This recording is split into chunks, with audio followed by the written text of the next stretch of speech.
ત્યારે બધા જ કામમાં સિંહની જરૂર પડે છે.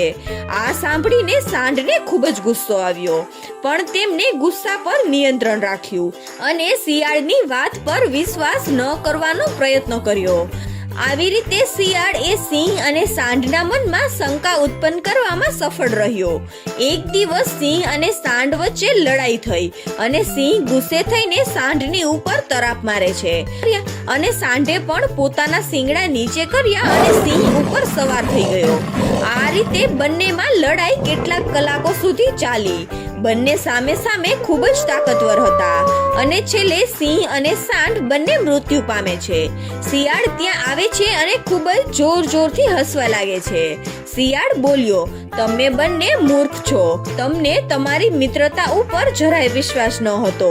મેં મારા ફાયદા માટે તમારા બંનેનો ઉપયોગ કરીને તમને બંનેને જુદા કરી નાખ્યા.